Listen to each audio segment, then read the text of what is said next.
we will be walking just outside with him so that we can be able to talk to him from outside. Today is a very big day for him, and as you can see from his dress code, I mean, you look quite well. Quite a good look. Inasemwa kwa lugha ya rika yangu umepiga luku, sijui kama unaelewa hiyo lugha. I mean, it's good to be with you once again. How do you feel right now that you're properly dressed? Well, we are ready for the big day. As I told you this morning, this is a great day for the democracy of this country and for freedom. We have come from a 5-year period of police state, intimidation, harassment, and lack of freedom. And today, I'm told Kasarani is already full, and the air around the stadium is nothing but freedom. You know, Kenyans are free. I, Rigathi Gachagua, and my family are feeling free.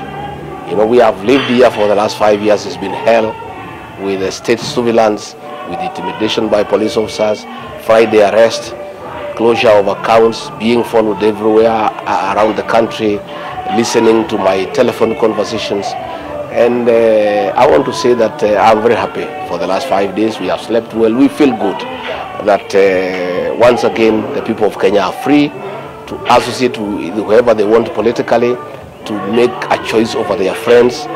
And mostly what I'm happy about is that this country has been given to a great man, a great leader, a committed man, a hard worker, a man with a passion and a zeal to serve Dr. William Ruto. I'm so proud and privileged that I will be assisting him in the management of the affairs of this country. I couldn't have a great honor, you know, and I'm sure, I have no doubt that under the leadership of Dr. William Ruto, we will turn this country around and will make a difference in people's lives. We'll improve the quality of life. We'll make sure people have money in the pocket. We'll create a good environment for business. And we'll make sure that the people of Kenya, their dignity is restored by creating wealth, by enabling them to pay bills, to put food on the table, to be able to take their children to school without too much trouble.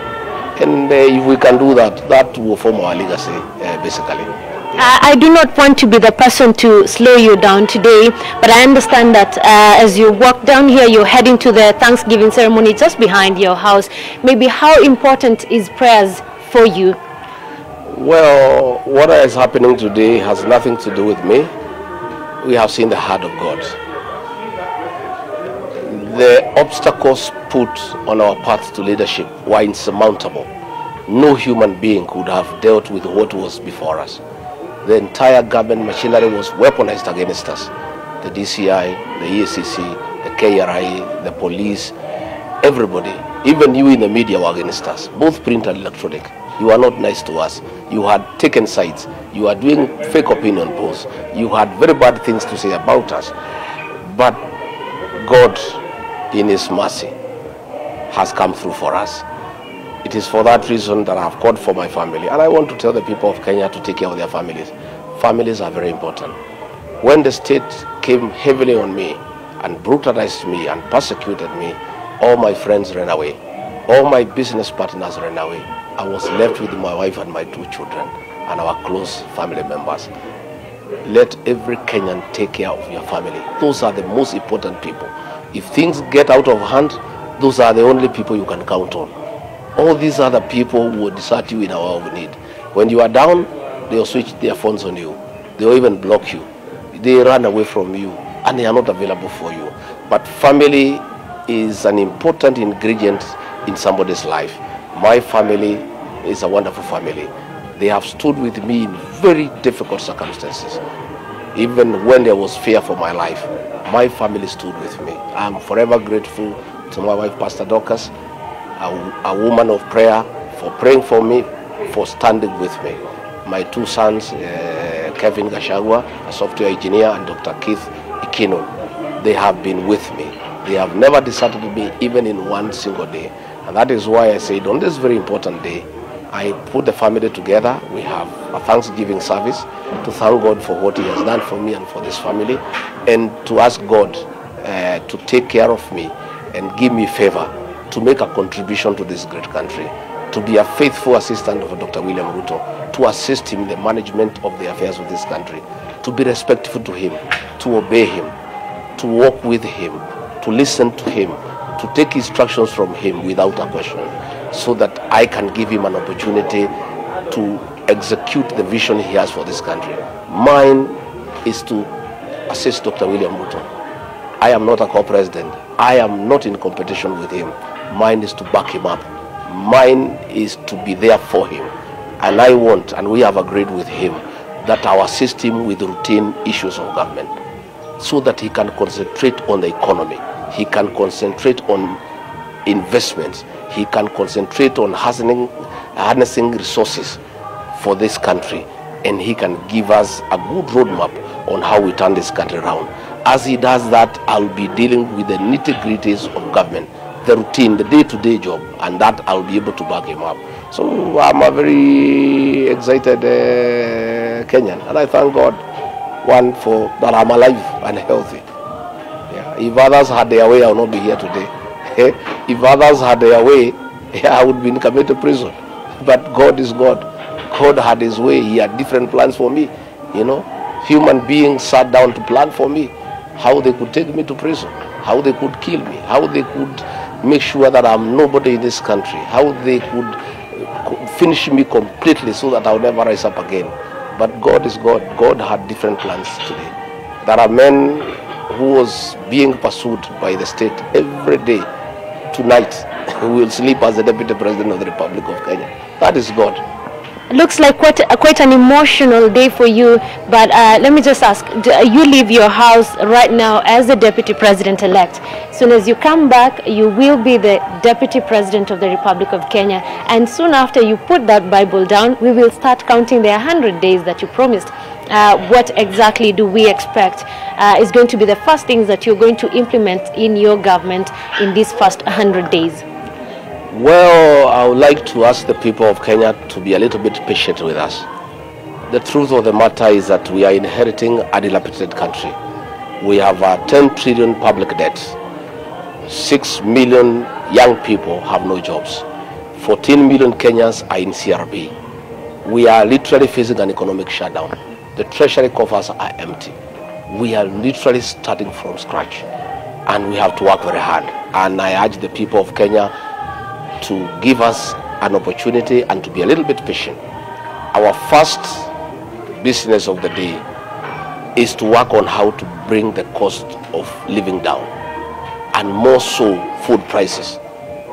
We also must work very hard to bring down the cost of fertilizer, which is currently almost 7,000 to between 2,500 and 3,500. We also need to create a good business environment for our people to thrive. We are going to restore the rule of law. Today, God willing, the new president, Dr. William Ruto, will gazette the 6 judges that were denied jobs for no good reason. We want to deal with the impunity from day one because we are a country of rule of law. Dr. William Ruto will swear to defend and uphold the Constitution, and he must live by example from day one. So that is one of the things we are going to do. We are also going to expedite the authorization of the Judiciary Fund so that independent institutions are enabled to work without hindrance, without difficulties. And those are the few things that we want to do. And of course, there will be freedom, you know. And we are going to ask the detectives and the spies to stop spying on the people of Kenya and monitoring their phones and recording what Kenyans are saying. We want Kenyans to be free. We are going to get the detectives who have been hovering all over ministries, you know, intimidating civil servants and extorting money from them to go back to their station and let civil servants work. You know, I want to assure the public service they are going to have a very good time because we will let them work. And we are not going to let agencies to interfere with their work, to intimidate them, to extort money from them. We are going to restore the dignity of the public service. I have told the police to be prepared for change of attitude as we sort out their issues in terms of remuneration, in terms of salaries, in terms of allowances.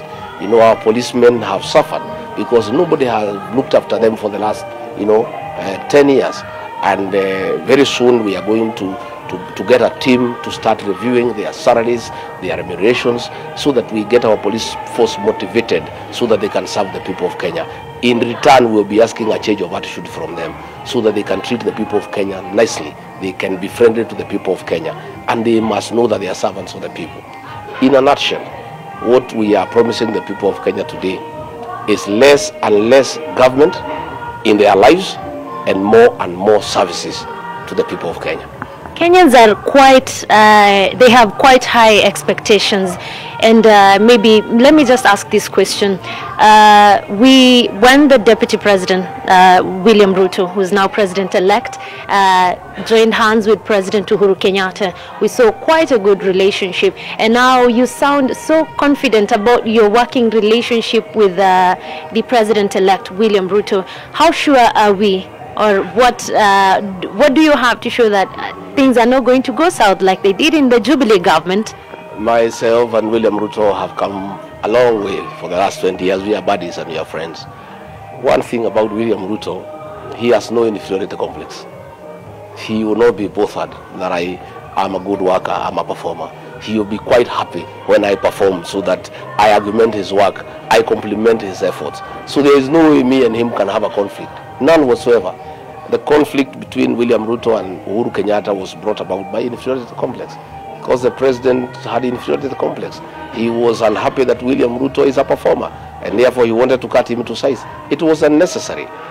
I will be bringing energy to the presidency. I will be complimenting Dr. William Ruto. I will be supporting him.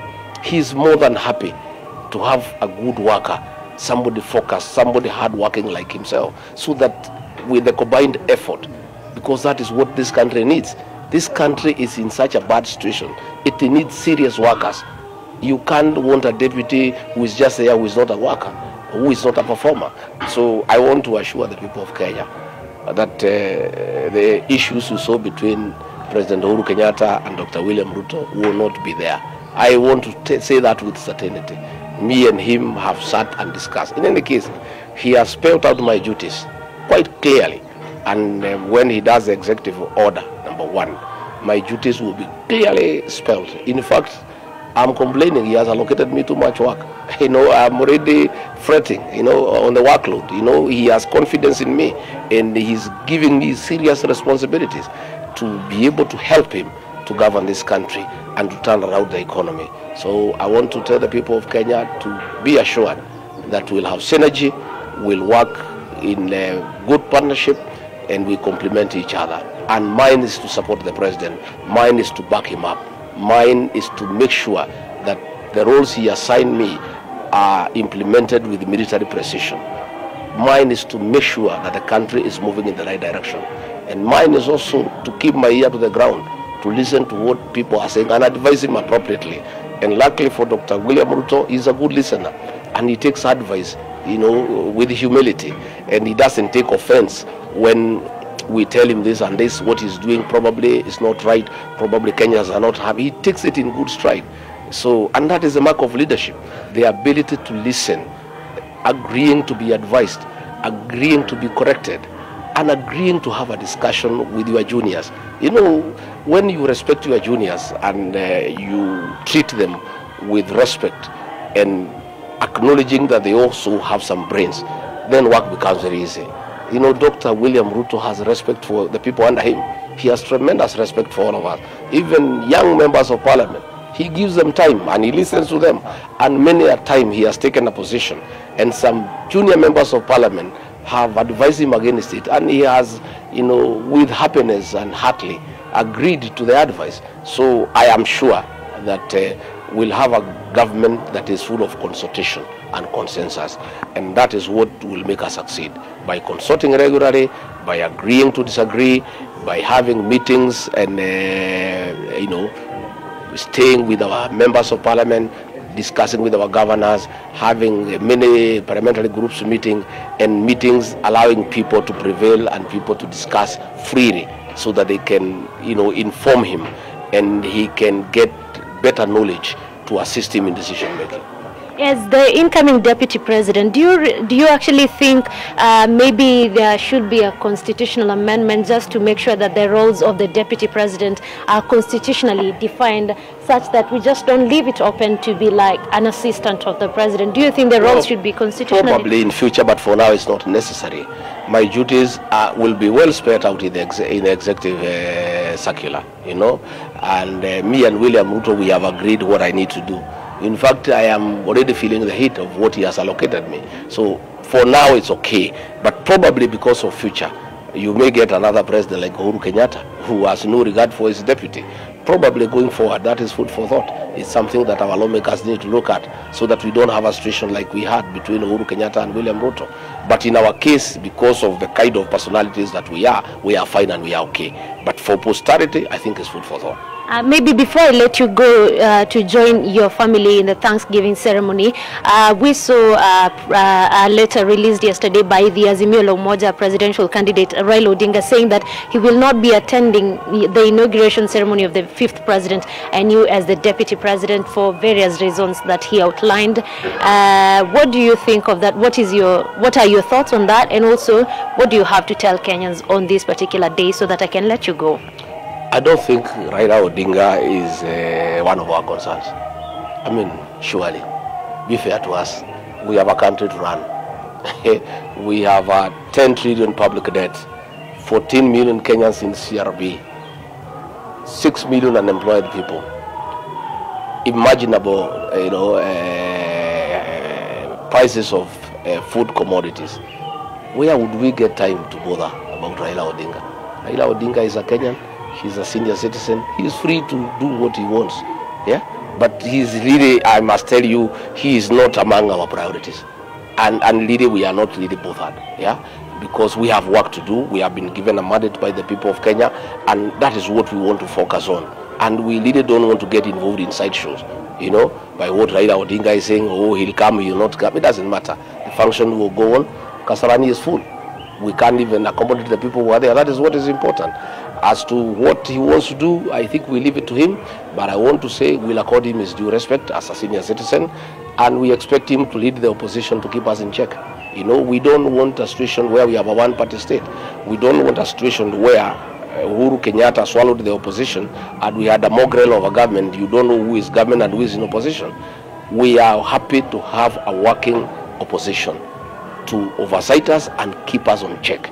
And I invite Raila Odinga and the Azimio group to take up their place and keep us on check and oversight us and call us out when we are out of order and criticize our decisions and make suggestions as to how we can make this country better.